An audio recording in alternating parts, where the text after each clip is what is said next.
ਤੁਸੀਂ ਲੰਬੇ ਸਮੇਂ ਤੋਂ ਐਮਐਲਏ ਰਹੇ 4.5 ਸਾਲ ਤੁਸੀਂ ਰਹੇ ਮੰਤਰੀ ਵੀ ਬਣੇ ਜੋ ਚੀਜ਼ਾਂ ਉਦੋਂ ਨਹੀਂ ਹੋਈਆਂ ਉਹ ਚੀਜ਼ਾਂ ਹੁਣ ਕਿਹੜੀਆਂ ਹੋਈਆਂ ਔਰ Gobindgarh is the first city ਜਿੱਥੇ ਅਸੀਂ ਸਟੇਟ ਆਫ ਦੀ ਆਰਟ ਬਾਇਓਡਾਈਜੈਸਟਰ ਲਾ ਰਹੇ ਹਾਂ 40-45 ਮੈਟ੍ਰਿਕ ਟਨ ਦਾ ਵੇਸਟ ਦਾ ਇਹਦਾ ਸਾਡਾ ਪਲਾਂਟ ਲੱਗ ਰਿਹਾ ਜਿਹਦੇ ਵਿੱਚੋਂ ਗੈਸ ਪੈਦਾ ਹੋਊਗੀ ਔਰ ਜਿਹੜੀ ਪਲਾਸਟਿਕ ਹੈ ਉਹਨੂੰ ਸੋਲਿਡਿਫਾਈ ਕਰਕੇ ਫਿਊਲ ਦੇ ਤਹਿਤ ਵਰਤਿਆ ਜਾਊਗਾ ਫਰਨੈਸ ਇੰਡਸਟਰੀ ਚ ਔਰ ਜਿਹੜੀ ਇਹਦੀ ਗੈਸ ਪੈਦਾ ਹੋਊਗੀ ਉਹ ਵੀ ਅਸੀਂ ਫਰਨੈਸ ਇੰਡਸਟਰੀ ਨੂੰ ਵੇਚ ਸਕਾਂਗੇ।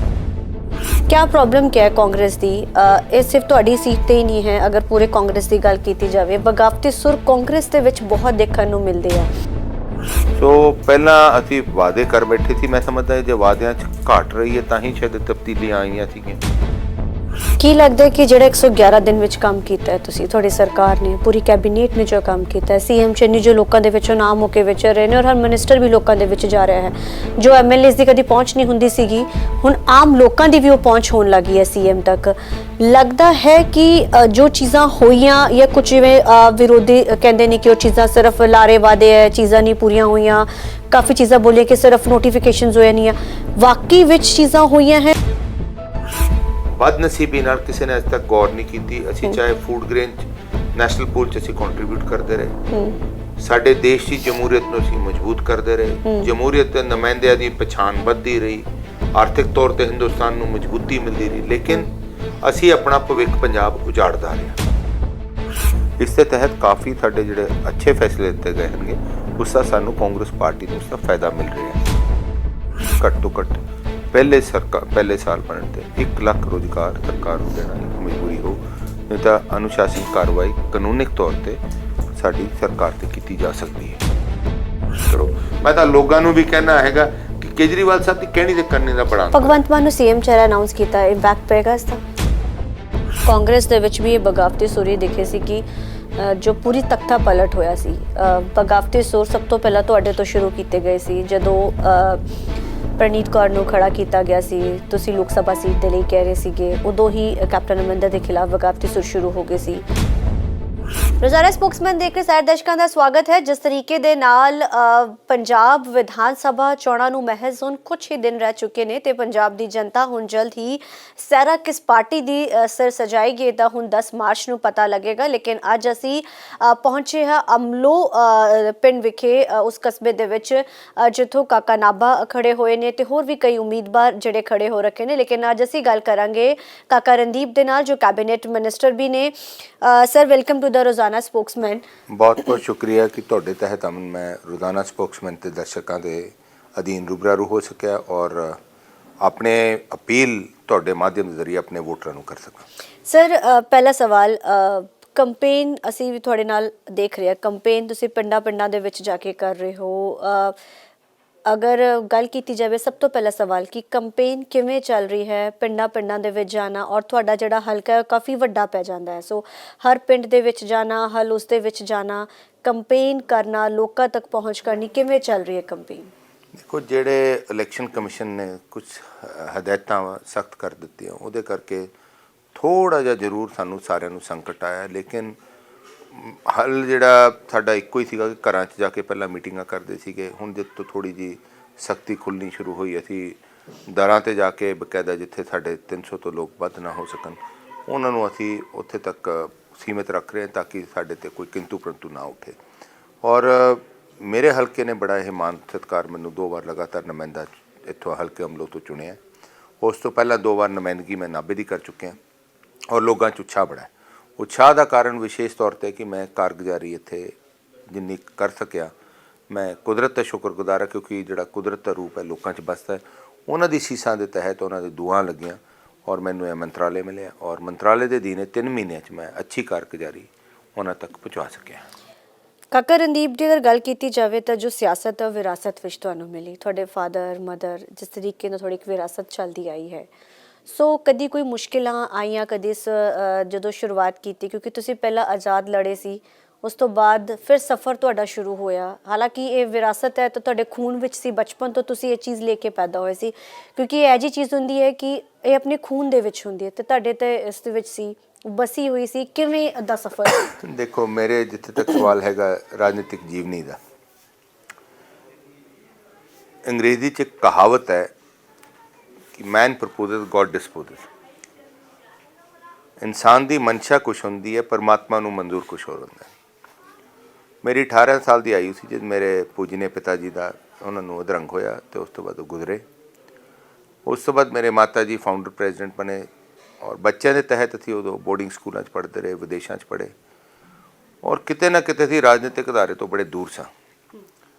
लेकिन 1997 मैनूं वो दिन भी याद है कि जिस दिन मैं पहली बार नामजाद कागज़ भरे थे, मैनूं पंजाबी च दस्खत या दस्खत कहते हैं नहीं करने आते सीगे और उधर कुछ साथियों ने साडे दस्खत किए और रणदीप सिंह नाभा लिख दिता और उत्थों नामजाद कागज़ मैं कोशिश की लोगों च पार्टियां के नुमाइंदियां नूं दस्सिया कि मैं मेरे दस्खत नहीं हनगे, पर किसी ने इतराज़ नहीं किया। वो चाहते सी कि रणदीप सिंह नाभा इलैक्शन लड़े। शायद उन्होंने ये सीगा कि कोठी का जिहड़ा वजूब है या मेरे बजुर्गों की कुर्बानी थी वो, क्योंकि असीं नाभे नहीं रहिंदे सीगे उहदे करके वो नज़रअंदाज हो जूगी। लेकिन लोगों ने सिर ते चुक्या, विरोधियों ने शाबाशी दी और वो इलैक्शन तकरीबन, क्योंकि जिमनी चोण एक पार्लीमेंट की उदों सरदार बूटा सिंह कांग्रेस पार्टी तो लड़ी थी, मैं आज़ाद लड़िया सीगा। ये 18 बार रीकाउंट होया और पंजाब के इतिहास पहली बार होना जिथे पोस्टल बैलेट, क्योंकि वो जी पेपर बैलेट सी वो तकरीबन 12,979 वोटां इनवैलिड पाई गई। पहले काउंट मैं 6,000 से जितया, दूजे काउंट मैं 3850 से तकरीबन जित गया, तीजे रीकाउंट से मैं नीचे आंदा आंदा अखीर मैं 413 वोटां से हराता। मैंने वो दिन भी याद है जिस दिन फिर लोग मेरे मगर पाए कि जी हाई कोर्ट जाइए, और मेरी मंशा नहीं सी कि राजनीतिक जीवन पैण दी, क्योंकि साडे माँ बाप ने सेवा निभाई थी, दादा जी ने निभाई थी और असीं चाहते सी कि अपना कारोबार शुरू करके उधरले पासे तुरीए। लेकिन परमात्मा ने मंजूर सी। उस तो बाद 12 दिनों जब मैनू उत्थे एक विरसे नाल जुड़िया सीगा, लोग मेरे बजुर्गों की कारगुजारी नूं देख के, उन्हां दे कुर्बानी नूं देखते हुए और मैं अच्छी कारगुजारी की, मैनू नुमाइंदगी दी और मैं काफ़ी उत्थे काम करवाया, लोगों ने मान सत्कार दिता। फिर पार्टी ने जब इत्थों अमलो हल्के चों नुमाइंदगी दी, मैनू वो दिन भी याद है, मेरे विरोधी 4 कोई सीनियर कांग्रेसमैन इत्थे भी खड़े, नाभे भी खड़ते रहंदे सीगे और लगातार 3-4-5 बंदे कांग्रेस से ही साडा विरोध करते रहे और 12 दिनों अमलो दे वासियों ने मैनू मान सत्कार बख्शिया। और इत्थे भी मैं कुछ जज्बा दिखाना थी कि जिस दिन सरकार बनेगी कुछ कारगुजारी चंगी दिखा सका, ताकि मेरे बजुर्गों की मड़ियां नूं दाग ना लग सके। और उन्होंने मुखी देखते हुए मैं अपने आप को समझदा कि परमात्मा मेहरबान रहा और परमात्मा का रूप है लोगों च बसदा है, वो लोगों की सीसां लगियां और मैं काफ़ी इत्थे कारगुजारी चंगी कर। ਤੁਸੀਂ ਬੋਲਿਆ ਕਿ ਮੈਂ ਵਿਰੋਧੀ ਉਸ ਸਮੇਂ ਵੀ ਸੀ ਤੇ ਵਿਰੋਧ ਤੁਹਾਡਾ ਹੁਣ ਵੀ ਹੁੰਦਾ ਹੈ ਔਰ ਕਾਫੀ ਹੋ ਕੇ ਹਟਿਆ। ਜਿਹੜੇ ਟਕਸਾਲੀ ਕਾਂਗਰਸੀ ਉਹ ਵੀ ਲਗਾਤਾਰ ਵਿਰੋਧ। ਕਿਆ ਪ੍ਰੋਬਲਮ ਕਿਆ ਹੈ ਕਾਂਗਰਸ ਦੀ? ਇਹ ਸਿਰਫ ਤੁਹਾਡੀ ਸੀਟ ਤੇ ਹੀ ਨਹੀਂ ਹੈ, ਅਗਰ ਪੂਰੇ ਕਾਂਗਰਸ ਦੀ ਗੱਲ ਕੀਤੀ ਜਾਵੇ, ਬਗਾਵਤੀ ਸੁਰ ਕਾਂਗਰਸ ਦੇ ਵਿੱਚ ਬਹੁਤ ਦੇਖਣ ਨੂੰ ਮਿਲਦੇ ਆ। ਆਪਸ ਵਿੱਚ ਹੀ ਉਹ ਚੀਜ਼ਾਂ ਨਹੀਂ ਹੋ ਪਾਉਂਦੀਆਂ ਕਿਉਂਕਿ ਪਾਰਟੀ ਦੀ ਜੋ ਇਕਜੁੱਟਤਾ ਦਿਖਾਣੀ ਚਾਹੀਦੀ ਉਹ ਕਾਂਗਰਸ ਵਿੱਚ ਨਹੀਂ ਦੇਖਣ ਨੂੰ ਮਿਲਦੀ। ਕਿਤੇ ਨਾ ਕਿਤੇ ਇਸ ਦਾ ਖਾਮਿਆਜ਼ਾ ਪਾਰਟੀ ਨੂੰ ਭੁਗਤਣਾ ਪੈਂਦਾ ਹੈ। देखो, इसका नुकसान भी होंदा है, फायदा भी होंदा है, लेकिन जिथे तक सवाल है ज़्यादा तौर पर नुकसान इसलिए होंदा है क्योंकि जो कांग्रेसी अपने आप को टकसाली कहलाते हैं, उन्होंने फर्ज है। देखो, टिकट का जमहूरियत हर का अधिकार है, टिकट मंगण का, उन्होंने अप्रोच करने का, डिमांड करने का। लेकिन जब पार्टी एक निर्णय ले लेंदी है, पार्टी बड़ी सोच समझ का निर्णय लेंदी है और उस तो बाद सारे का फर्ज बनता है। जे आपां उहदा विरोध करते हैं पार्टी का, तो मैं समझदा किते ना किते साडी मनुखता च खुदगर्जी है, जिहदे करके असीं खुदगर्जी नूं लोकां सामने जाहिर करते हैं और उसका नुकसान फायदा फिर लोग उसका इंजाम लेंदे हैं। ਕਾਂਗਰਸ ਦੇ ਵਿੱਚ ਵੀ ਇਹ ਬਗਾਵਤੀ ਸੁਰ ਦਿਖੇ ਸੀ ਕਿ ਜੋ ਪੂਰੀ ਤਖਤਾ ਪਲਟ ਹੋਇਆ ਸੀ। ਬਗਾਵਤੀ ਸੁਰ ਸਭ ਤੋਂ ਪਹਿਲਾਂ ਤੁਹਾਡੇ ਤੋਂ ਸ਼ੁਰੂ ਕੀਤੇ ਗਏ ਸੀ ਜਦੋਂ ਪ੍ਰਨੀਤ ਕੌਰ ਨੂੰ ਖੜਾ ਕੀਤਾ ਗਿਆ ਸੀ। ਤੁਸੀਂ ਲੋਕ ਸਭਾ ਸੀਟ ਦੇ ਲਈ ਕਹਿ ਰਹੇ ਸੀਗੇ, ਉਦੋਂ ਹੀ ਕੈਪਟਨ ਅਮਰਿੰਦਰ ਦੇ ਖਿਲਾਫ ਬਗਾਵਤੀ ਸੁਰ ਸ਼ੁਰੂ ਹੋ ਗਏ ਸੀ। ਹਾਲਾਂਕਿ ਜਦੋਂ ਤੁਹਾਡੇ ਬਗਾਵਤੀ ਸੁਰ ਆਏ ਤੇ ਹੋਰ ਨੇ ਵੀ ਹਿੰਮਤ ਦਿਖਾਈ, ਬਗਾਵਤ ਸ਼ੁਰੂ ਹੋਈ। ਜੋ ਇਹ ਕਾਂਗਰਸ ਦੇ ਵਿੱਚ ਤਖਤਾ ਪਲਟ ਹੋਇਆ ਜੋ 4.5 ਸਾਲ ਵਿੱਚ ਨਹੀਂ ਹੋ ਸਕਿਆ, ਕਿਆ 111 दिन ਦੇ ਉੱਪਰ ਕਾਂਗਰਸ ਲੋਕਾਂ ਦੇ ਵਿੱਚ 111 दिन लेके जा रही है? क्या 111 दिन ਉਹ 4.5 ਸਾਲ ਨੂੰ ਕਵਰ ਕਰ ਪਾਣਗੇ? ਸੱਚਾਈ ਤਾਂ ਇਹ ਹੈ, ਉਦੋਂ ਅਮਨ ਮੇਰਾ ਰੋਸਾ ਸੀ उस टाइम कैप्टन अमरिंदर सिंह जी नाल, क्योंकि साडे बजुर्ग इकट्ठे रहे होंगे और बदनसीबी नाल मेरी सीनियोरिटी नूं किते ना किते ठेस पहुँचाई जा रही थी, इग्नोर किया जा रहा था। उसके कारण वही ਉਹਦੀ जानकारी दे सकते हैं। मैं तो एक रोस के तहत, रोस प्रगटावे के तहत टिकट लिए अप्लाई किया सीगा और लोगों की भावना मेरे नाल जुड़नी शुरू हुई। ਜਿੱਥੇ ਤੱਕ ਸਵਾਲ ਹੈ ਦੂਜਾ ਤੁਸੀਂ ਜ਼ਿਕਰ ਕੀਤਾ ਹੈਗਾ, ਜਿਹੜੇ ਬਗਾਵਤੀ ਸੁਰ ਹਨਗੇ, ਕਿਤੇ ਨਾ ਕਿਤੇ ਕਾਂਗਰਸ ਪਾਰਟੀ ਨੇ ਮਹਿਸੂਸ ਕੀਤਾ ਹੈ ਕਿ ਜਿਹੜੀ ਜਿਸ ਆਸ ਜਾਂ ਉਮੀਦਾਂ ਨਾਲ ਕਾਂਗਰਸ ਪਾਰਟੀ ਨੂੰ ਸੱਤਾ ਸਰਕਾਰ ਮਿਲੀ ਸੀ, ਐਡੀ ਵੱਡੀ ਬਹੁਮਤ ਮਿਲੀ ਸੀ, ਉਹਨੂੰ ਮੁਖੀ ਦੇਖਦੇ ਹੋਏ ਪਾਰਟੀ ਨੇ ਅਹਿਸਾਸ ਕੀਤਾ ਕਿ ਉਹ ਵਾਅਦੇ ਜਿਹੜੇ ਸੀ ਕੀਤੇ ਸੀਗੇ, ਢੇਰ ਸਾਰੇ ਵਾਅਦੇ ਔਰ ਲੋਕਾਂ ਦੀ ਭਾਵਨਾ ਜੁੜੀਆਂ ਸੀ ਸਾਡੀ ਸਰਕਾਰ ਬਣਾਉਣ ਨਾਲ, ਉਹ ਤੇ ਕਿਤੇ ਨਾ ਕਿਤੇ ਸਰਕਾਰ ਨਾਕਾਮਯਾਬ ਹੋ ਰਹੀ ਸੀ, ਜਿਹਦੇ ਕਰਕੇ ਸਰਕਾਰ ਨੇ ਹਾਈ ਕਮਾਂਡ ਨੇ ਸ਼੍ਰੀਮਤੀ ਸੋਨੀਆ ਗਾਂਧੀ ਨੇ, ਰਾਹੁਲ ਜੀ ਨੇ, ਪ੍ਰਿयंका ਜੀ ਨੇ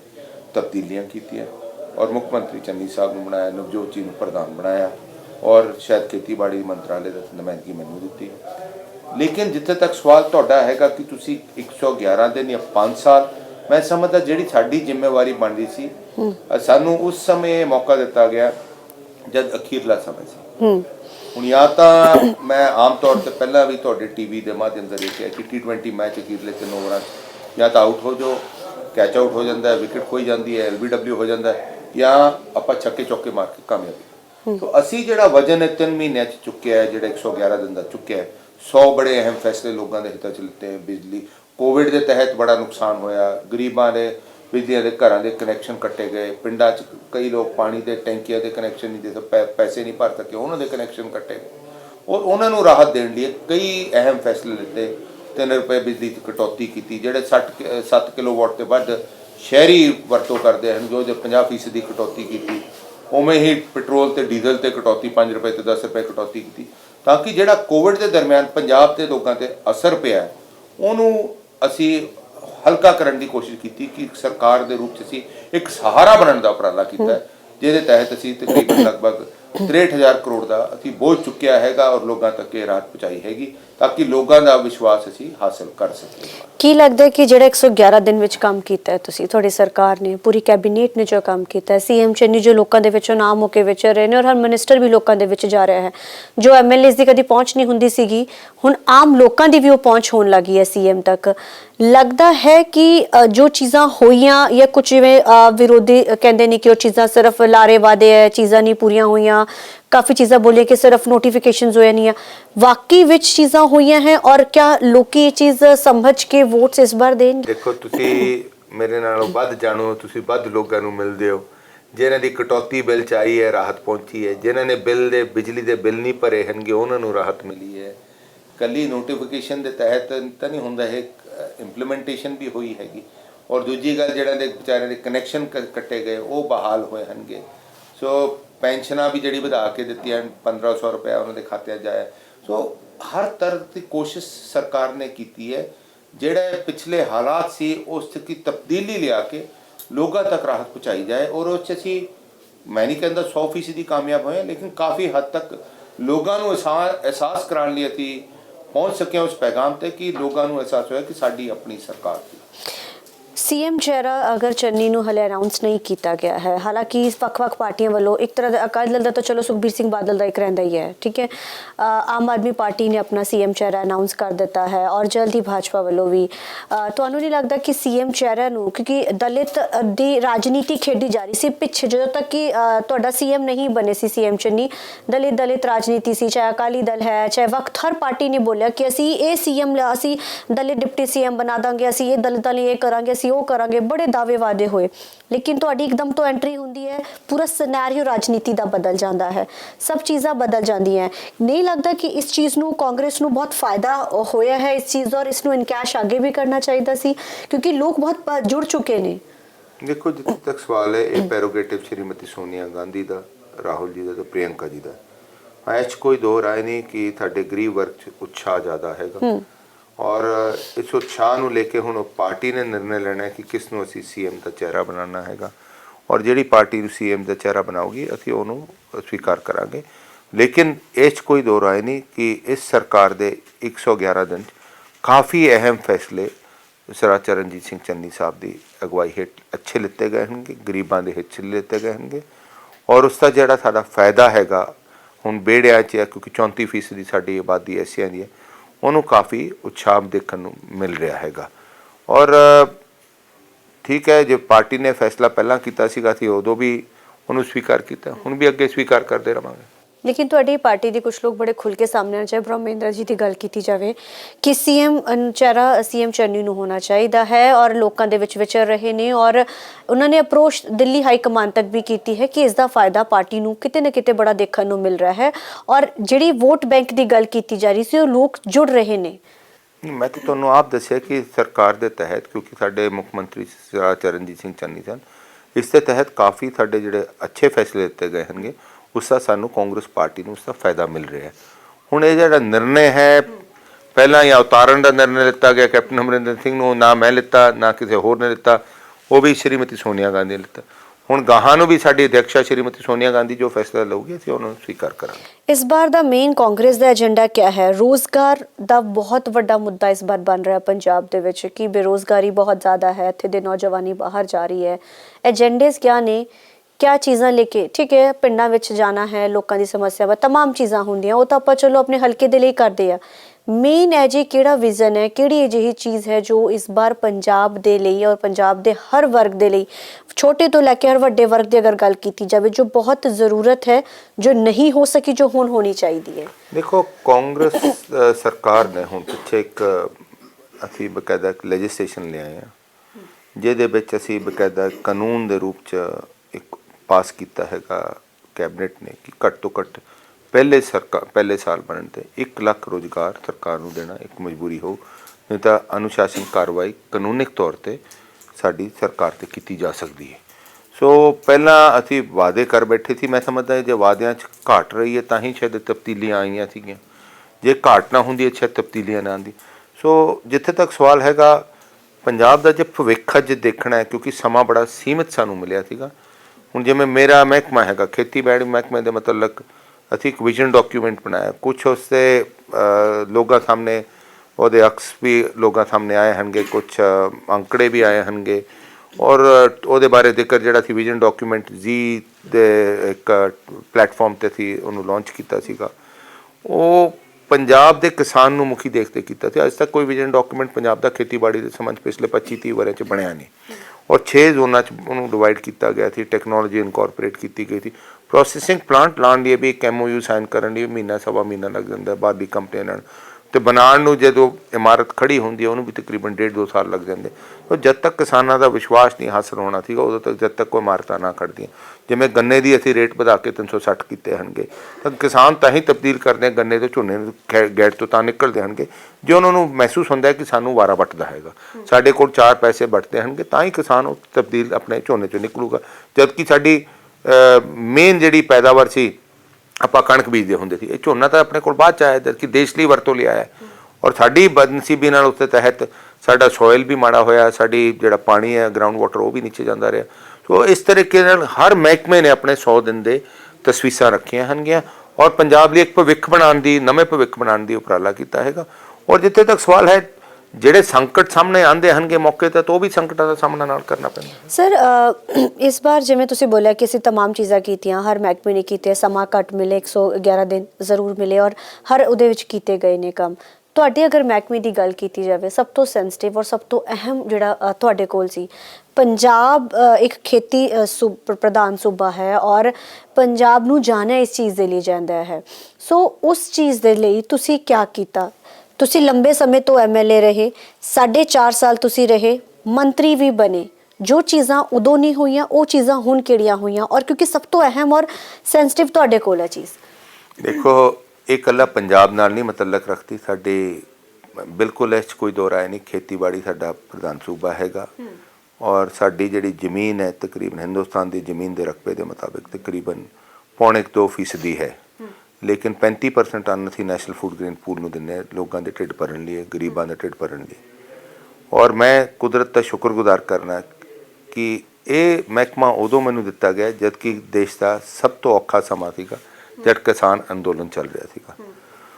ਔਰ ਕਿਸਾਨ ਅੰਦੋਲਨ ਦੇ ਤਹਿਤ ਇਹ ਕਲਵਟ ਕਿਸੇ ਤਰੀਕੇ ਨਾਲ ਵੀ ਲੈ ਸਕਦਾ ਸੀ, ਮੇਰੇ ਘਰਾਓ ਵੀ ਹੁੰਦੇ ਸੀਗੇ, ਕਿਸਾਨਾਂ ਦਾ ਰੋਸ ਵੀ ਸੀਗਾ, ਲੇਕਿਨ ਉਸ ਸਮੇਂ ਦੇ ਤਹਿਤ ਅਸੀਂ ਜੋ ਤਿਲਫੁਲ ਯੋਗਦਾਨ ਸਰਕਾਰ ਦੇ ਅਧੀਨ ਪਾ ਸਕੇ, ਅਸੀਂ ਕਿਸਾਨ ਯੂਨੀਅਨਾਂ ਨੂੰ ਨਾਲ ਲਿੱਤਾ, ਆਪਣੇ ਸਾਥ ਲੈ ਕੇ ਉਹਨਾਂ ਨਾਲ ਮੀਟਿੰਗਾਂ ਕਾਫੀ ਕੀਤੀਆਂ ਔਰ ਉਹਨਾਂ ਦੀ ਦੁੱਖ ਤਕਲੀਫਾਂ ਤੇ ਹੱਲ ਕਰਨ ਦੇ ਉਪਰਾਲੇ ਕੀਤੇ। ਔਰ ਜਿੱਦਣ ਇਹ ਮਹਿਕਮਾ ਮੇਰੇ ਕੋਲ ਆਇਆ ਸਭ ਤੋਂ ਪਹਿਲਾਂ ਮੈਨੂੰ ਸਮੱਸਿਆ ਗੁਲਾਬੀ ਸੁੰਡੀ ਦੀ ਆਈ, ਜਿਹੜੀ ਗੁਲਾਬੀ ਸੁੰਡੀ ਦੇ ਤਹਿਤ ਤਕਰੀਬਨ ਸਾਡੇ 7 ਜ਼ਿਲ੍ਹਿਆਂ ਤੇ ਅਸਰ ਪਿਆ, ਜਿਹੜਾ ਤਕਰੀਬਨ 8,61,000 ਦਾ ਸਾਡੇ ਏਕੜ ਸੀਗਾ, ਜਿਹੜਾ ਤਕਰੀਬਨ ਨਰਮਾ ਬੀਜਿਆ ਗਿਆ ਸੀਗਾ, ਜਿਹਦੇ ਵਿੱਚੋਂ ਤਕਰੀਬਨ 4,81,000 ਅਸੀਂ ਉਹਨਾਂ ਨੂੰ ਮਾਮਜਾ 17,000 ਰੁਪਇਆ ਪ੍ਰਤੀ ਏਕੜ ਦਿੱਤਾ, 10% ਚੁਕਾਈ ਦਿੱਤੀ। ਔਰ ਉਸ ਤੋਂ ਬਾਅਦ ਜਦ ਇਹ ਸਮਾਂ ਮੁੱਕਿਆ ਤਾਂ DAP ਦੀ ਕਿੱਲਤ ਆਣੀ ਸ਼ੁਰੂ ਹੋਈ, ਕਿਉਂਕਿ DAP ਦੀ ਵਰਲਡ ਵਾਈਡ ਸ਼ਾਰਟੇਜ ਆਈ। ਉਹ ਵੀ ਮੈਂ ਸ਼ੁਕਰਗੁਜ਼ਾਰ ਹਾਂ ਪਰਮਾਤਮਾ ਦਾ ਕਿ ਇਸ ਸੰਕਟ ਚੋਂ ਵੀ ਅਸੀਂ ਕੱਢ ਸਕੇ ਔਰ DAP ਸਮੇਂ ਮੁਤਾਬਿਕ ਲੋਕਾਂ ਤੱਕ ਪਹੁੰਚਾ ਸਕੇ, ਜਦਕਿ ਕਿਤੇ ਨਾ ਕਿਤੇ ਖੇਤੀਬਾੜੀ ਮਹਿਕਮੇ ਚੋਂ ਕੁਤਾਹੀ ਹੋ ਰਹੀ ਸੀ, ਆਰਡਰ ਤੱਕ ਨਹੀਂ ਪਲੇਸ ਹੋਇਆ ਸੀ। ਔਰ ਮੈਂ ਧੰਨਵਾਦ ਕਰੂੰਗਾ ਮੰਡਾਵੀਆ ਸਾਹਿਬ ਦਾ, ਜਿਨ੍ਹਾਂ ਨੇ ਸਹਿਯੋਗ ਦੇ ਕੇ ਵੀ ਨਾਲ ਕੇਂਦਰ ਦੇ ਕੈਮੀਕਲ ਫਰਟੀਲਾਈਜ਼ਰ ਮਿਨਿਸਟਰ ਨੇ ਸਾਡੇ ਸਹਿਯੋਗ ਦੇ ਅਧੀਨ ਉਹ ਵੀ ਮੇਰੀ ਮੰਗ ਪੂਰੀ ਕੀਤੀ। ਜਦ ਉਹ ਮੁਕੰਮਲ ਹੋਈ ਉਸ ਤੋਂ ਬਾਅਦ ਸਾਡਾ ਸਦਨ ਬੈਠਿਆ ਔਰ ਸਭ ਤੋਂ ਅਹਿਮ ਜਿਹੜਾ ਸੀ ਮਤਾ ਪਾ ਕੇ 3 ਰੈਜ਼ੋਲੂਸ਼ਨ ਪਾਏ। ਜਿਹੜਾ ਸਭ ਤੋਂ ਪਹਿਲਾਂ ਅਸੀਂ ਮਤਾ ਰੱਦ ਕੀਤਾ ਹੈਗਾ 2013 ਦਾ, ਜਿਹੜਾ ਅਕਾਲੀ ਭਾਜਪਾ ਸਰਕਾਰ ਨੇ ਪੰਜਾਬ ਕੰਟਰੈਕਟ ਫਾਰਮਿੰਗ ਐਕਟ ਬਣਾਇਆ ਸੀ, ਜਿੱਥੋਂ 3 ਕਾਲੇ ਕਾਨੂੰਨ ਦੀ ਬੁਨਿਆਦੀ ਢਾਂਚਾ ਬੁਣਿਆ ਗਿਆ ਸੀ। ਉਸ ਦੇ ਦਿਨ APMC ਐਕਟ 1961 ਜਿਹੜਾ ਉਸ 'ਚ ਅਮੈਂਡਮੈਂਟ ਕੀਤੀ, ਜਿੱਥੇ ਕੰਟਰੈਕਟ ਫਾਰਮਿੰਗ ਦੇ ਕੁਝ ਸੀਗੇ, ਜਿੱਥੇ ਤਾਂ ਕਿ ਲੋਕਾਂ ਨੂੰ ਅਸੀਂ ਇੱਕ ਸੰਦੇਸ਼ਾ ਦੇ ਸਕੀਏ ਕਿ ਪੰਜਾਬ ਦੇ ਸਰਕਾਰ ਪੰਜਾਬ ਦੇ ਕਿਸਾਨ ਨਾਲ ਖੜੀ। ਔਰ ਜਿਹੜੇ 3 ਕਾਲੇ ਕਾਨੂੰਨ ਸਾਡੇ ਥੋਪੇ ਗਏ ਸੀਗੇ ਪੰਜਾਬ ਦੇ ਅਧੀਨ, ਉਸ 'ਚ ਵੀ ਅਸੀਂ ਰੈਜ਼ੋਲੂਸ਼ਨ ਪਾ ਕੇ ਉਸ ਦੇ ਖਿਲਾਫ ਕੇਂਦਰ ਦੀ ਸਰਕਾਰ ਨੂੰ ਭੇਜਿਆ। ਔਰ ਰੈਜ਼ੋਲੂਸ਼ਨ ਇੰਨੀ ਸਖਤੀ ਨਾਲ ਉਹ ਬਣਾਏ ਗਏ, ਗਾਹਾਂ ਨੂੰ ਕਿਸੇ ਕੋਲ ਜ਼ਰੂਰਤ ਨਾ ਹੋ ਕੇ ਜਿਹੜੀ ਸਰਕਾਰ ਬਣਨੀ ਹੈ ਤਾਂ 3 ਕਾਲੇ ਕਾਨੂੰਨ ਦਾ ਜਿਹੜਾ ਸੀ ਰੈਜ਼ੋਲੂਸ਼ਨ ਰੱਦ ਕਰਕੇ ਪਾਇਆ ਸੀ, ਤਾਂ ਉਹ ਰੱਦ ਕਰਕੇ ਰੈਜ਼ੋਲੂਸ਼ਨ ਤਾਂ ਸਰਕਾਰ ਪ੍ਰਵਾਨਗੀ ਦੇ ਸਕਦੀ ਸੀਗੀ। ਤਾਂ ਉਸ 'ਚ ਅਸੀਂ ਸਹਿਯੋਗ ਪਾਉਣ 'ਚ ਕਾਮਯਾਬ ਹੋ ਸਕੇ। ਜਿਹੜੇ ਅੰਦੋਲਨ ਨੂੰ ਅੱਜ ਰਾਹਤ ਮਿਲੀ ਹੈ, ਤਿਲ ਫੁੱਲ ਯੋਗਦਾਨ, ਕਿਉਂਕਿ ਕਿਸਾਨਾਂ ਨੇ ਆਪ ਸੰਘਰਸ਼ ਕੀਤਾ 11 ਮਹੀਨੇ ਤਹਿਤ, ਉਹਨਾਂ ਦੇ ਤਹਿਤ ਅਸੀਂ ਤਿਲ ਫੁੱਲ ਯੋਗਦਾਨ ਇੱਕ ਮਨੁੱਖਤਾ ਦੇ ਤੌਰ ਔਰ ਕਿਸਾਨ ਪ੍ਰਧਾਨ ਸੂਬਾ ਹੋਣ ਦੇ ਤਹਿਤ ਔਰ ਇੱਕ ਕਿਸਾਨ ਦਾ ਪੁੱਤਰ ਹੋਣ ਦੇ ਨਾਤੇ ਮੈਂ ਬੜਾ ਫਖਰ ਮਹਿਸੂਸ ਕਰਦਾ ਕਿ ਮੈਂ ਆਪ ਇਹ ਤਿਲ ਫੁੱਲ ਯੋਗਦਾਨ ਪਾ ਸਕੇ।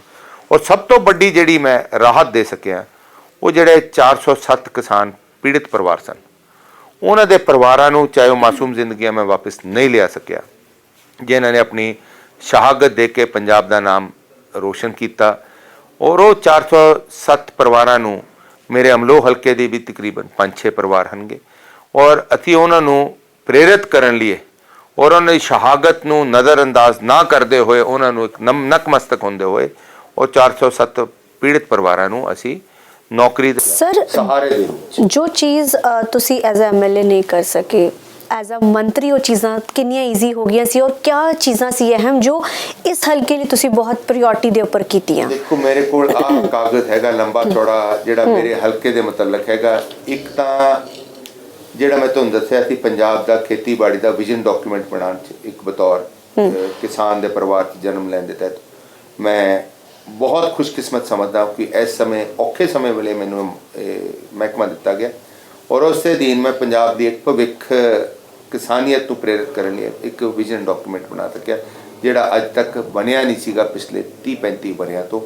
ਔਰ ਮੈਂ ਪਰਮਾਤਮਾ ਅੱਗੇ ਇਹੀ ਅਰਦਾਸ ਕਰਦਾ ਕਿ ਇਹ ਵਿਜ਼ਨ ਡਾਕੂਮੈਂਟ ਇੰਪਲੀਮੈਂਟ ਹੋ ਜੇ ਤਾਂ ਕਿਸਾਨੀਅਤ ਪੰਜਾਬ 'ਚ ਤਬਦੀਲ ਹੋਣੀ ਸ਼ੁਰੂ ਹੋ ਜੂਗੀ। ਜਿਵੇਂ ਗ੍ਰੀਨ ਰੈਵੋਲੂਸ਼ਨ ਆਈ ਸੀ, ਇਹ ਵੀ ਇੱਕ ਤਬਦੀਲੀ ਪੰਜਾਬ ਲਈ ਇੱਕ ਮਾਈਲਸਟੋਨ ਹੋ ਜਾਏਗਾ।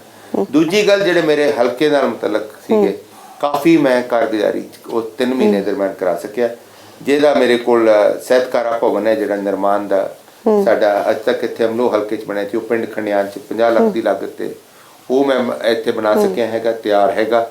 ਬਕਾਇਦਾ ਸਾਡਾ ਨਵਾਂ ਜਿਹੜਾ ਤਹਿਸੀਲ ਦਾ ਕੰਪਲੈਕਸ ਬਣ ਰਿਹਾ ਹੈ, 4 ਕਰੋੜ 97 ਲੱਖ ਦੀ ਲਾਗਤ ਤੇ ਸਾਡੇ ਅਮਲੋਹ ਦਾ ਸਬ ਡਿਵੀਜ਼ਨ ਦਾ ਦਫ਼ਤਰ ਨਹੀਂ ਸੀ, ਉਹ ਵੀ ਮੈਂ ਸ਼ਿਫਟ ਕਰਾ ਕੇ ਉਸ ਦੀ ਕਾਰਗੁਜ਼ਾਰੀ ਚੱਲ ਰਹੀ ਹੈਗੀ।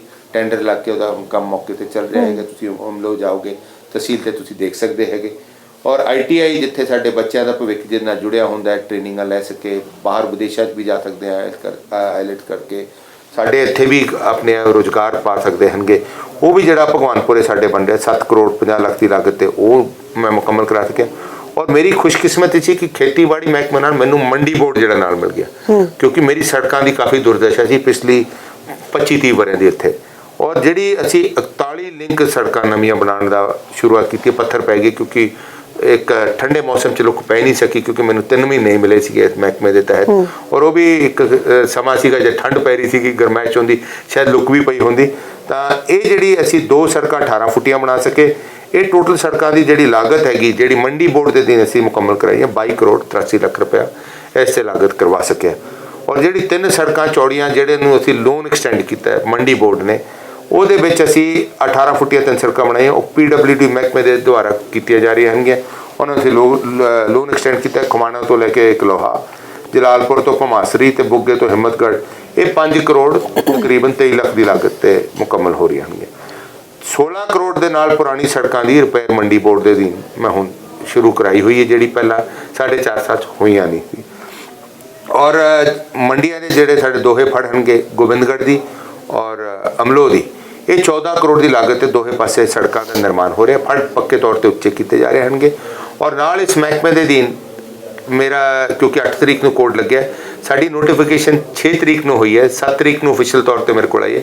ਇੱਕ ਨਵੀਂ ਮਾਰਕੀਟ ਕਮੇਟੀ ਮੰਡੀ ਗੋਬਿੰਦਗੜ੍ਹ ਮੇਂ ਨਵੇਂ ਉਸ ਦੀ ਸ਼ੁਰੂਆਤ ਮੈਂ ਕਰ ਸਕਿਆ। ਔਰ ਨਵੀਂ ਇੱਕ ਮਾਰਕੀਟ ਕਮੇਟੀ ਸਾਡੀ ਅਮਲੋਹ ਦੀ ਹੋਏਗੀ।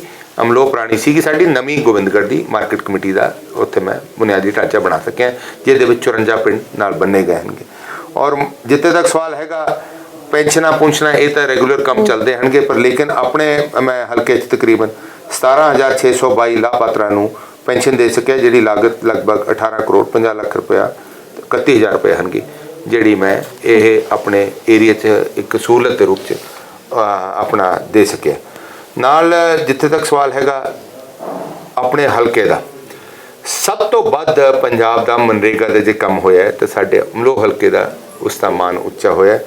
ਮੇਰਾ ਜਿਹੜਾ ਮਨਰੇਗਾ ਦਾ ਇਕੱਲਾ ਕੰਮ ਹੈਗਾ, ਤਕਰੀਬਨ ਟੋਟਲ ਹੁਣ ਤੱਕ ਜਿਹੜੀ ਲਾਗਤ ਹੋਈ ਹੈ ਤਕਰੀਬਨ 53 ਕਰੋੜ 22 ਲੱਖ ਰੁਪਏ ਦਾ ਸਾਡਾ ਮਨਰੇਗਾ ਦਾ ਕੰਮ ਇੱਥੇ ਆਪਣੇ ਹਲਕੇ 'ਚ ਅਸੀਂ ਕਰਵਾ ਸਕੇ ਹਨਗੇ।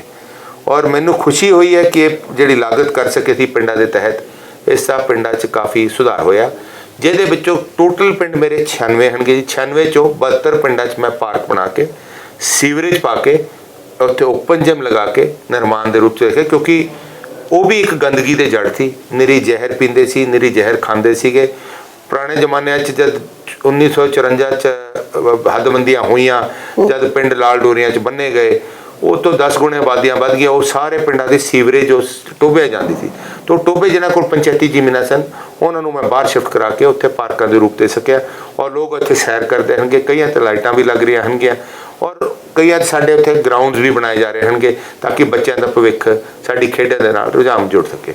ਔਰ ਉਸ ਤਰੀਕੇ ਨਾਲ ਆਪਣੇ ਅਮਲੋਹ ਹਲਕੇ 'ਚ ਮੈਂ ਸਭ ਤੋਂ ਸਾਡੀ ਪੁਰਾਣੀ ਮੰਗ ਸੀਗੀ ਰੇਲਵੇ ਓਵਰਬ੍ਰਿਜ 151C, ਜਿਹੜਾ ਮੈਂ ਪ੍ਰਵਾਨਗੀ, ਕਿਉਂਕਿ ਅਟਲ ਬਿਹਾਰੀ ਵਾਜਪਾਈ ਸਾਹਿਬ 1997 'ਚ ਇੱਥੇ ਐਲਾਨ ਕਰਕੇ ਗਏ ਸੀਗੇ, ਔਰ ਉਹ 34 ਕਰੋੜ ਦੀ ਲਾਗਤ ਦੇ ਤਹਿਤ ਉਹ ਅਸੀਂ ਪੁਲ ਦਾ ਨਿਰਮਾਣ ਟੈਂਡਰ ਲੱਗ ਚੁੱਕਿਆ ਹੈਗਾ। ਰੇਲਵੇ ਅਥਾਰਟੀ ਜਿਹੜਾ ਹੈਗਾ ਇਕੱਲੇ ਰੇਲਵੇ ਲਾਈਨ ਦੇ ਉੱਤੇ ਉਹ ਬਣਾ ਰਹੀ ਹੈਗੀ। ਦੋਨੋਂ ਪਾਸੇ PWD ਨੇ ਟੈਂਡਰ ਲਿੱਤਾ ਹੈਗਾ, ਉਹਦਾ ਦੋਹੇ ਪਾਸੇ ਸਰਵਿਸ ਲੈਣਾ ਬਣ ਗਿਆ, ਉਹਦਾ ਟੈਂਡਰ ਲੱਗ ਚੁੱਕਿਆ ਸੀਗਾ 9ਵੇਂ ਮਹੀਨੇ 'ਚ। ਸੋ ਇਹ ਜਿਹੜੇ ਵੱਡੇ ਵੱਡੇ ਪ੍ਰੋਜੈਕਟ ਸੀ ਮੈਂ ਮੰਤਰਾਲੇ ਦੇ ਤਹਿਤ ਛੇਤੀ ਐਕਸਪੀਰਾਈਟ ਕਰਾ ਸਕਿਆ। ਨਾਲ ਅੰਬੇ ਮਾਜਰੇ ਪੁਲ ਦਾ ਸ਼ੁਰੂਆਤ ਕਰ ਸਕਿਆ। ਔਰ ਨਾਲ ਜਿਹੜਾ ਸਭ ਤੋਂ ਵੱਡੀ ਅਸੀਂ ਸੋਚ ਲੈ ਕੇ ਚੱਲੇ ਸੀ ਕਿ ਗੋਬਿੰਦਗੜ੍ਹ ਨੂੰ ਇੱਕ ਅਸੀਂ ਮਾਡਲ ਸਿਟੀ ਬਣਾ ਸਕੀਏ, ਉਹਨੂੰ ਸਟੇਡੀਅਮ ਨੂੰ ਇੱਕ ਵੱਖਰੀ ਰੰਗਤ ਦੇ ਸਕੇ, ਜਿਹਦੇ ਵਿੱਚ ਸਿੰਥੈਟਿਕ ਟਰੈਕ ਲਗਾਇਆ ਜਾ ਰਿਹਾ, ਇੱਕ ਇੰਟਰਨੈਸ਼ਨਲ ਸ਼ੂਟਿੰਗ ਰੇਂਜ ਬਣਾਈ ਜਾ ਰਹੀ ਹੈ, ਔਰ ਬਕਾਇਦਾ ਉੱਥੇ ਅਸੀਂ ਸਕੌਸ਼ ਕੋਰਟਸ ਬਣਾ ਰਹੇ ਹਾਂ। ਔਰ ਨਾਲ ਹੀ ਸਟੇਡੀਅਮ ਦੇ ਇੱਕ ਸਾਡਾ ਅਗਰਸੈਨ ਪਾਰਕ ਹੈ, ਉਹਦੇ ਅਧੀਨ ਅਸੀਂ 2 ਟੈਨਿਸ ਕੋਰਟ ਬਣਾ ਰਹੇ ਹਾਂਗੇ, ਜਿਹਦੀ ਲਾਗਤ ਲਗਭਗ 8 ਕਰੋੜ ਰੁਪਇਆ ਅਸੀਂ ਨਗਰ ਨਿਗਮ ਬੇਅਰ ਕਰ ਰਹੇ।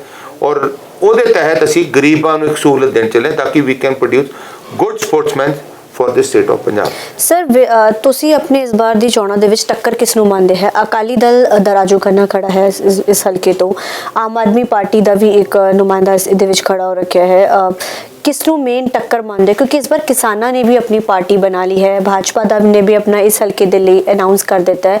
सब तो अहम टक्कर किस ਨੂੰ ਮੰਨਦੇ ਹੋ, ਕੀ ਲੱਗਦਾ ਹੈ? क्योंकि इस बार बड़ा त्रिकोणा ਪਹਿਲਾਂ ਹੁੰਦਾ ਸੀ ਕਿ ਸਿਰਫ 2 ਪਾਰਟੀਆਂ ਹੁੰਦੀਆਂ ਸੀਗੀਆਂ ਚੁਣਾਵ ਲੜਦੀਆਂ ਹੁੰਦੀਆਂ ਸੀ, ਲੇਕਿਨ ਹੁਣ ਆਮ ਆਦਮੀ ਪਾਰਟੀ भी है, किसानों की पार्टी हो चुकी है, कैप्टन अमरिंदर ने भी अपना ਜਿਹੜਾ शिफ्ट कर लिया है संयुक्त। तो इस बार ਦੇ ਜਿਹੜੇ ਚੁਣਾਵ ਹੈ ਉਹ डिफरेंट है, मतलब आम ਚੁਣਾਵਾਂ ਤੋਂ।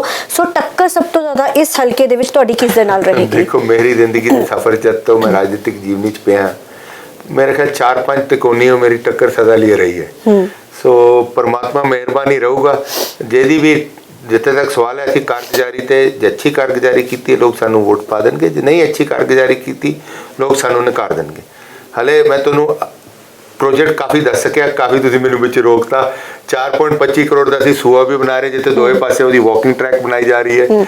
ਔਰ ਸਾਡੇ ਬਕਾਇਦਾ ਤਹਿਸੀਲ ਦੇ ਕੰਪਲੈਕਸ ਮੈਂ ਤੁਹਾਨੂੰ ਦੱਸਿਆ ਹੈਗਾ, ITI ਭਗਵਾਨਪੁਰਾ ਬਣਾਇਆ ਜਾ ਰਿਹਾ ਜਿੱਥੇ ਟ੍ਰੇਨਿੰਗ।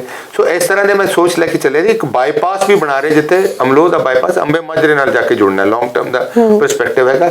ਕਿਉਂਕਿ ਇੱਕ ਵਿਜ਼ਨ ਇੱਕ ਨੇਤਾ ਲਈ ਜ਼ਰੂਰੀ ਹੈ।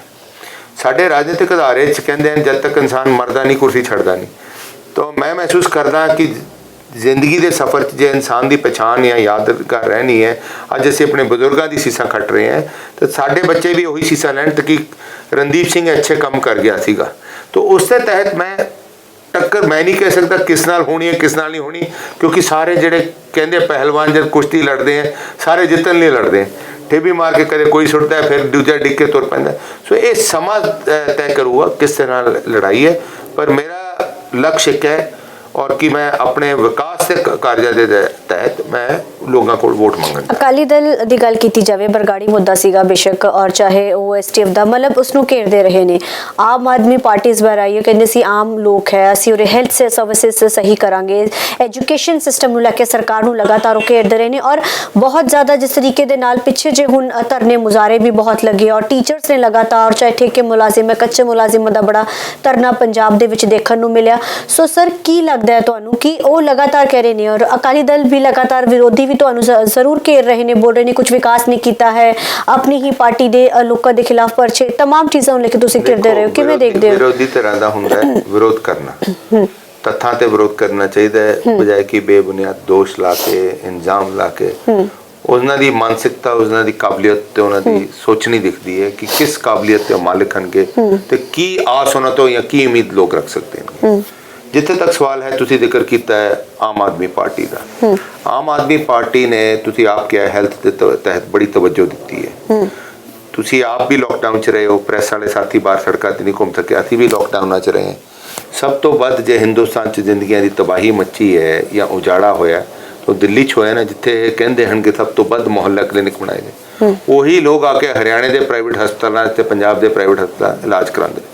ਦੂਜੀ ਗੱਲ, ਵਿੱਦਿਆ ਦੇ ਖੇਤਰ 'ਚ ਪੰਜਾਬ ਪਹਿਲੇ ਸਥਾਨ ਤੇ, ਉਹ ਛਠੇ ਸਥਾਨ ਤੇ। ਤੀਜੀ ਗੱਲ, ਉਹ ਸਾਡੀ ਧੀਆਂ ਭੈਣਾਂ ਨੂੰ ਹੁਣ ਆਪਣੇ ਕੰਨੀ ਬਣਾਉਣ ਲਈ 1000 ਰੁਪਇਆ ਮੁਹੱਈਆ ਕੀਤਾ। ਦਿੱਲੀ 'ਚ ਉਹਨਾਂ ਨੇ 1 ਰੁਪਈਆ ਅੱਜ ਤੱਕ ਨਹੀਂ ਦਿੱਤਾ, ਨਾ ਉਹਨਾਂ ਦੀ ਵਜ਼ਾਰਤ 'ਚ ਸਾਡੀ ਧੀ ਭੈਣ ਕੋਈ ਨੁਮਾਇੰਦਗੀ ਕਰ ਰਹੀ ਹੈਗੀ। ਚੌਥੀ ਗੱਲ, ਉਹ ਪੰਜਾਬ ਨੂੰ ਅੰਜਾਮ ਦਿੰਦੇ ਸੀਗੇ ਕਿ ਪੰਜਾਬ, ਹਰਿਆਣਾ ਤੇ UP ਦੇ ਕਿਸਾਨ ਜੇ ਪਰਾਲੀ ਨੂੰ ਅੱਗ ਲਾਉਂਦੇ ਹਨਗੇ, ਅੱਗ ਲਾ ਜਿਹੜੀ ਨੁਕਸਾਨ ਹੋ ਰਿਹਾ ਹਵਾ ਦਾ, ਉਸ ਦੇ ਜ਼ਿੰਮੇਵਾਰ ਸਾਡੇ ਗੁਆਂਢੀ ਸੂਬੇ ਹਨਗੇ, ਜਿਹਦੇ ਵਿੱਚ ਸਭ ਤੋਂ ਵੱਧ ਪੰਜਾਬ ਨੂੰ ਦੋਸ਼ੀ ਠਹਿਰਾਇਆ ਜਾਂਦਾ ਸੀਗਾ।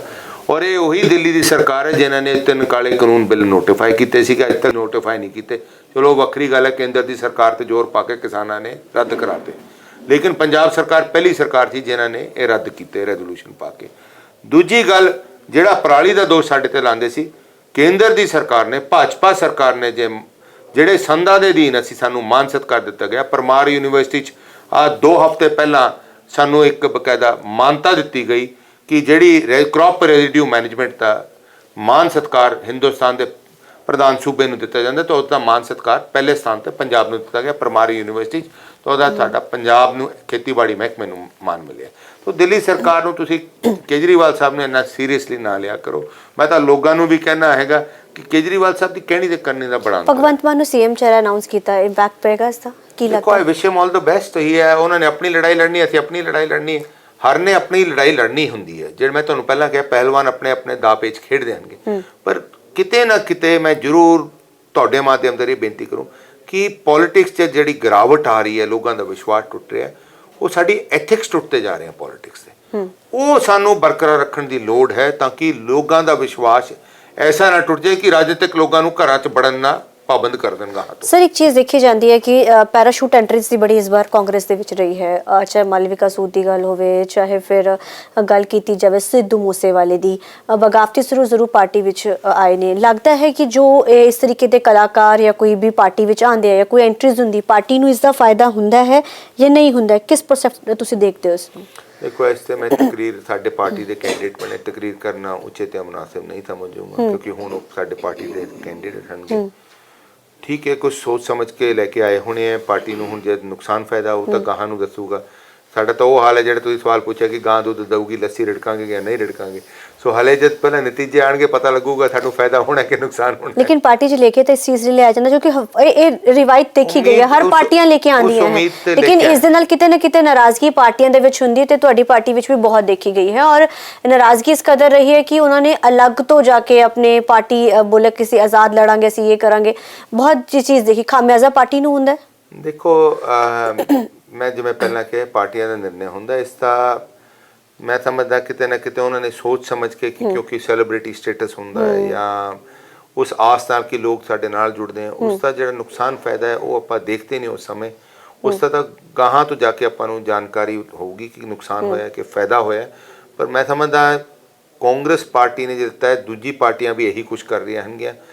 ਜਿਹੜੇ ਕਲਾਕਾਰਾਂ ਨੂੰ ਲੈ ਕੇ ਆਉਂਦੇ ਹਨ ਉਹਨਾਂ ਦਾ ਇੱਕ ਜਿਹੜਾ ਮਾਧਿਅਮ ਹੈ ਉਹ ਕਲਾਕਾਰਾਂ ਦਾ ਹੁੰਦਾ ਹੈ, ਤਾਂ ਉਹਨੂੰ ਜੇ ਆਪਾਂ ਪੋਲੀਟੀਕਲ ਤੌਰ ਤੇ ਵਰਤੋਂ ਕਰਨਾ ਹੈ ਉਹਦੇ ਬਥੇਰੇ ਜ਼ਰੀਏ ਹੁੰਦੇ ਆ, ਆਪਾਂ ਪੋਲੀਟੀਕਲ ਤੌਰ ਤੇ ਉਹਨਾਂ ਦੀ ਵਰਤੋਂ ਕਰ ਸਕਦੇ ਹਾਂ। ਪਰ ਲੇਕਿਨ ਜੇ ਪਾਰਟੀ ਨੇ ਫੈਸਲਾ ਲਿੱਤਾ ਹੁਣ ਅਸੀਂ ਉਹਦੀ ਪਾਰਟੀ ਦੇ ਖਿਲਾਫ ਥੋੜੀ ਜਾ ਸਕਦੇ ਹਾਂ, ਪਾਰਟੀ ਦੇ ਨਾਲ ਖੜੇ ਆ। ਜੋ ਪਾਰਟੀ ਨਿਰਣੇ ਲਊਗੀ ਸਾਨੂੰ ਅੱਛਾ ਚੰਗਾ ਸਾਨੂੰ ਗਾਹਾਂ ਪਤਾ ਲੱਗੂਗਾ, ਫਿਰ ਉਸ ਦਾ ਤਕਰੀਰ ਗਾਹਾਂ ਕਰ ਸਕਾਂਗੇ। ਸਰ ਤੁਸੀਂ ਖੇਤੀਬਾੜੀ ਮੰਤਰੀ ਹੋ ਪੰਜਾਬ ਦੇ ਵਿੱਚ ਇੱਕ ਸਮੱਸਿਆ ਬੜੀ ਹੁਣ ਦੇਖਣ ਨੂੰ ਮਿਲ ਰਹੀ ਕਿ ਪਾਣੀ ਦਾ ਲੈਵਲ ਬਹੁਤ ਨੀਚੇ ਜਾਂਦਾ ਜਾ ਰਿਹਾ ਹੈ। ਪੰਜਾਬ ਦੇ ਵਸਿੰਦੇ ਹੋਣ ਦੇ ਨਾਤੇ ਇੱਕ ਪੰਜਾਬ ਨੂੰ ਤੁਸੀਂ ਰਿਪਰੈਜ਼ੈਂਟ ਕਰ ਰਹੇ ਹੋ ਐਜ਼ ਅ ਮਿਨਿਸਟਰ ਵੀ ਐਗਰੀਕਲਚਰ, ਨਹੀਂ ਲੱਗਦਾ ਕਿ ਬਹੁਤ ਸੀਰੀਅਸ ਸਮੱਸਿਆ ਅੱਜ ਦੇ ਪੰਜਾਬ ਦੇ ਵਿੱਚ ਵੱਧ ਜੇ ਕਿਤੇ ਐਵੇਂ ਨਾ ਹੋਵੇ ਆਪਾਂ ਹੁਣ ਨਾ ਸਟੈਪ ਚੱਕੀ ਕਿਤੇ ਆਉਣ ਵਾਲੇ ਸਮੇਂ ਦੇ ਵਿੱਚ ਅਜਿਹੇ ਉਸ ਹਾਲਾਤਾਂ ਵਿੱਚ ਅਸੀਂ ਪਹੁੰਚ ਜੇ ਰਾਜਨੀਤੀ ਕਰਦੇ ਕਿ ਜੋ ਅਫਰੀਕਾ ਦੇ ਹਾਲ ਹੈ, ਕਿ ਸਾਨੂੰ ਨਹੀਂ ਲੱਗਦਾ ਕਿ ਪੰਜਾਬ ਦੇ ਹੋਣ ਦੇ ਨਾਤੇ ਸਾਨੂੰ ਇੱਕ ਨਾਗਰਿਕ ਹੋਣ ਦੇ ਨਾਤੇ ਇਹ ਚੀਜ਼ ਨੂੰ ਆਪਾਂ ਨੂੰ ਪ੍ਰਾਇੋਰਟੀ ਪਰ ਹੁਣ ਬਹੁਤ ਦੇਣਾ ਦੀ ਜ਼ਰੂਰਤ ਹੈ। ਦੇਖੋ ਅਮਨ, ਇਸੇ ਲਈ ਅਸੀਂ ਵਿਜ਼ਨ ਡਾਕੂਮੈਂਟ ਲੈ ਕੇ ਆਏ ਹਾਂ। ਵਿਜ਼ਨ ਡਾਕੂਮੈਂਟ ਦਾ ਮਕਸਦ ਕੀ ਸੀਗਾ? ਕਿਉਂਕਿ 2.25 ਫੁੱਟ ਪ੍ਰਤੀ ਸਾਲ ਸਾਡਾ ਜਿਹੜਾ ਪਾਣੀ ਹੈ ਗਰਾਊਂਡ ਵਾਟਰ ਉਹ ਨੀਚੇ ਗਿਰਦਾ ਜਾ ਰਿਹਾ। ਬਦਨਸੀਬੀ ਨਾਲ ਕਿਸੇ ਨੇ ਅੱਜ ਤੱਕ ਗੌਰ ਨਹੀਂ ਕੀਤੀ। ਅਸੀਂ ਚਾਹੇ ਫੂਡ ਗ੍ਰੇਨ ਨੈਸ਼ਨਲ ਪੂਲ 'ਚ ਅਸੀਂ ਕੰਟਰੀਬਿਊਟ ਕਰਦੇ ਰਹੇ, ਸਾਡੇ ਦੇਸ਼ ਦੀ ਜਮਹੂਰੀਅਤ ਨੂੰ ਅਸੀਂ ਮਜ਼ਬੂਤ ਕਰਦੇ ਰਹੇ, ਜਮਹੂਰੀਅਤ ਦੇ ਨੁਮਾਇੰਦਿਆਂ ਦੀ ਪਛਾਣ ਵੱਧਦੀ ਰਹੀ, ਆਰਥਿਕ ਤੌਰ ਤੇ ਹਿੰਦੁਸਤਾਨ ਨੂੰ ਮਜ਼ਬੂਤੀ ਮਿਲਦੀ ਰਹੀ। ਲੇਕਿਨ ਅਸੀਂ ਆਪਣਾ ਭਵਿੱਖ ਪੰਜਾਬ ਉਜਾੜਦਾ ਰਿਹਾ। ਉਹਨੂੰ ਮੁਖੀ ਦੇਖਦੇ ਹੋਏ ਵਿਜ਼ਨ ਡਾਕੂਮੈਂਟ ਇਸ ਲਈ ਲਿਆਇਆ ਗਿਆ ਤਾਂ ਕਿ ਗਾਹਾਂ ਨੂੰ ਪਾਣੀ ਦੀ ਵੀ ਬਚਤ ਹੋ ਸਕੇ।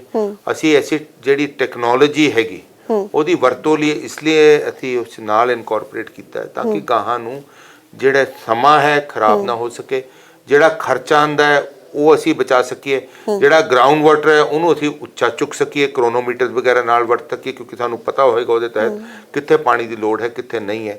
ਔਰ ਉਹਦੇ ਨਾਲ ਅਸੀਂ ਡਰੋਨ ਟੈਕਨੋਲੋਜੀ ਦੀ ਵਰਤੋਂ ਕਰ ਸਕੀਏ ਤਾਂ ਕਿ ਜਿਹੜੀ ਸੋਇਲ ਹੈ ਉਹਦੀ ਫਰਟੀਲਿਟੀ ਅਸੀਂ ਖਰਾਬ ਕਰ ਰਹੇ ਹਾਂ, ਜਿਹੜਾ ਅਸੀਂ ਸਪਰੇ ਜਦ ਕਰਦੇ ਹਾਂ ਪੂਰੀ ਫਸਲ ਨੂੰ ਕਰਨਾ ਸ਼ੁਰੂ ਕਰਦੇ ਹਾਂ ਉਹਨੂੰ ਰਿਸਟ੍ਰਿਕਟ ਕਰ ਸਕੀਏ ਡਰੋਨ ਸਿਸਟਮ ਦੇ ਤਹਿਤ। ਔਰ ਹਰ ਡਿਸਟ੍ਰਿਕਟ ਅਸੀਂ ਡਰੋਨਾਂ ਅਸੀਂ ਸਪਲਾਈ ਕਰਕੇ ਆਪਣੇ ਮਹਿਕਮੇ ਦੇ ਅਧੀਨ ਇਹਦੀ ਮੈਪਿੰਗ ਕਰਾ ਕੇ 6 ਜ਼ੋਨਾਂ 'ਚ ਪੰਜਾਬ ਨੂੰ ਤਾਂ ਵੰਡਿਆ ਗਿਆ ਤਾਂ ਕਿ ਗਾਹਾਂ ਨੂੰ ਪ੍ਰੋਸੈਸਿੰਗ ਪਲਾਂਟ ਲਾ ਕੇ ਜਿਹੜੀ ਖਪਤ ਸਾਡਾ ਪਾਣੀ ਦੀ ਵੇਸਟੇਜ ਹੋ ਰਹੀ ਹੈ, ਜਿਹੜੀ ਗਰਮੈਸ਼ ਵੇਲੇ ਸਾਡੀ ਇੱਕ ਵੈਪਰੇਸ਼ਨ ਹੁੰਦੀ ਹੈ ਔਰ ਪਾਣੀ ਸਾਡਾ ਬੇਫਜ਼ੂਲ ਉੱਜੜਦਾ ਹੈਗਾ, ਜਿਹਦੀ ਅਸੀਂ ਵਰਤੋਂ ਵੀ ਨਹੀਂ ਕਰਦੇ, ਅਸੀਂ ਜੀਰੀ ਪੈਦਾ ਕਰਦੇ ਹਾਂਗੇ ਔਰ ਪੂਸਾ 44 ਦੇ ਗੇੜ ਚੋਂ ਨਿਕਲ ਨਹੀਂ ਰਹੇ ਕਿਉਂਕਿ ਸਾਨੂੰ ਮੁਨਾਫਾ ਵੱਧ ਹੁੰਦਾ।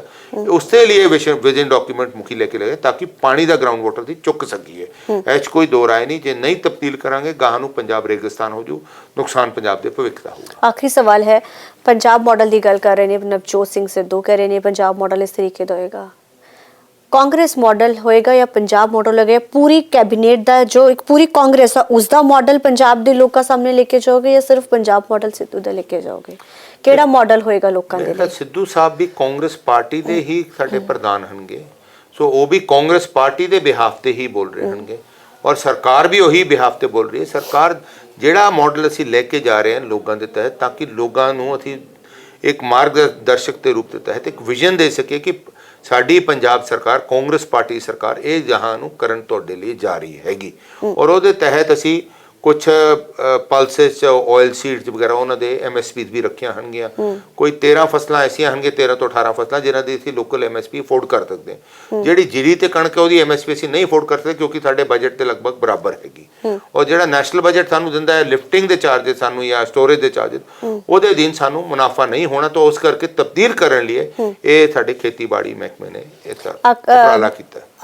ਇਸ ਪੂਰੇ ਅਗਰ ਹਲਕੇ ਦੀ ਗੱਲ ਕੀਤੀ ਜਾਵੇ ਜੋ ਤੁਹਾਡੇ ਨੇੜੇ ਤੇੜੇ ਆਂਦਾ ਹੈ, ਜੋ ਤੁਹਾਡੇ ਉਹਦੇ ਵਿੱਚ ਆਂਦਾ ਹੈ, ਉਰੇ ਸਮੱਸਿਆ ਟ੍ਰੈਫਿਕ ਦੀ ਬਹੁਤ ਰਹਿੰਦੀ ਹੈ। ਕਿਆ ਲੱਗਦਾ ਹੈ ਕਿ ਹੁਣ ਮੁੜ ਤੇ ਆਓਗੇ ਤਾਂ ਇਹ ਸਭ ਤੋਂ ਵੱਡੀ ਜਿਹੜੀ ਸਮੱਸਿਆ ਇੱਥੇ ਦੇ ਲੋਕਾਂ ਦੀ ਉਹ ਜਲਦੀ ਹੱਲ ਹੋ ਜਾਏਗੀ? ਦੇਖੋ, ਸਾਡੀ ਗੋਬਿੰਦਗੜ੍ਹ 'ਚ ਇੱਕ ਵਿਸ਼ੇਸ਼ ਸਮੱਸਿਆ ਹੈ, ਕਿਉਂਕਿ ਅੰਬੇ ਮਾਜਰੇ ਦਾ ਪੁਲ ਸਾਡਾ ਨੈਸ਼ਨਲ ਹਾਈਵੇ ਦਾ ਬਣ ਰਿਹਾ, ਉਸ 'ਚ ਕੋਈ ਦੋ ਰਾਏ ਨਹੀਂ ਹੈ। ਔਰ ਉਹਨੂੰ ਮੁਖੀ ਦੇਖਦੇ ਹੋ, ਕਿਉਂਕਿ ਪਹਿਲਾਂ ਜਦ ਜੀਟੀ ਰੋਡ ਬਣੀ ਸੀਗੀ ਉਹ ਉਦੋਂ ਤੱਕ ਕਿਸੇ ਨੇ ਸੋਚਿਆ ਨਹੀਂ। 44 ਕਰੋੜ ਦੀ ਲਾਗਤ ਤੇ ਉਹ ਨਵਾਂ ਪੁਲ ਬਣ ਰਿਹਾ, 1.25 ਕਿਲੋਮੀਟਰ ਦਾ ਚੌੜਾ ਪੁਲ ਹੈ।